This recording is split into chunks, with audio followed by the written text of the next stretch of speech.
ते आपले झाड नाहीत का सीताफळाचे खुरपून घ्यायचे पूर्ण, म्हणजे कसं ह्यांना आता खत सोडायला आज आपण बुरशीनाशकची फवारणी केली आणि निम्म झालंय आज खुरपून, अजून ह्या 2 लाईनी राहिल्यात. आणि हे पहा आपले सीताफळाला एवढे काही यंदा सेटिंग झालं नाही, म्हणजे सीताफळ लागले नाही. तर तुम्हाला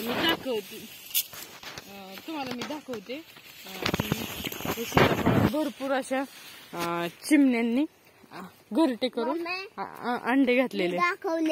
दाखवले तिथे नाही, इकडे सीताफळ.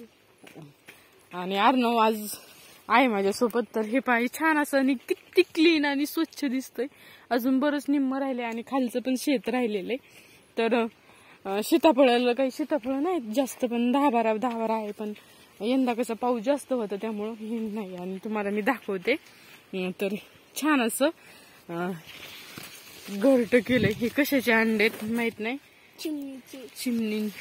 चिमणींचे का छोट्या त्या ह्याच्यात.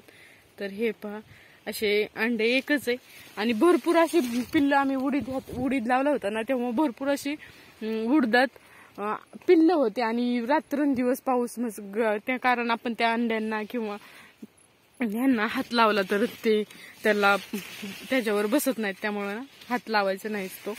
आणि ते पिल्लं ना रात्रभर, म्हणजे अक्षरशः मी दुसऱ्या दिवशी उडद बघण्यासाठी आलते ना, तेव्हा खूप पडत होते. मी त्यांच्यावर पानं ठेवले, पण कसं पावसाच्या निसर्गापुढे कोणाचं काही चालत नसतं.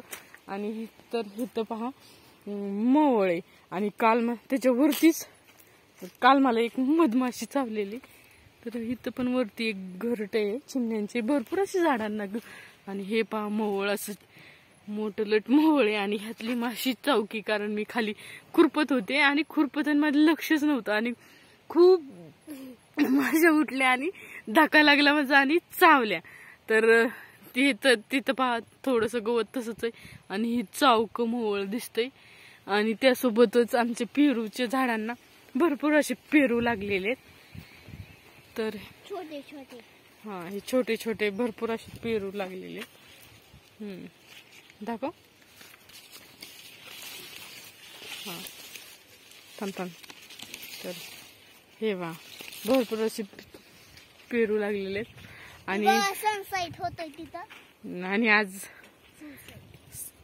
दिवसाचे 5:30 वाजलेले आहेत. आणि तुम्हाला जर माझा हा व्हिडिओ आवडला असेल तर चॅनलला सबस्क्राईब करा, लाईक करा. आणि अर्णवचं चाललंय सनसेट दाखवा. आता सनसेट सूर्य ते ह्याच्यावरच चमकतोय.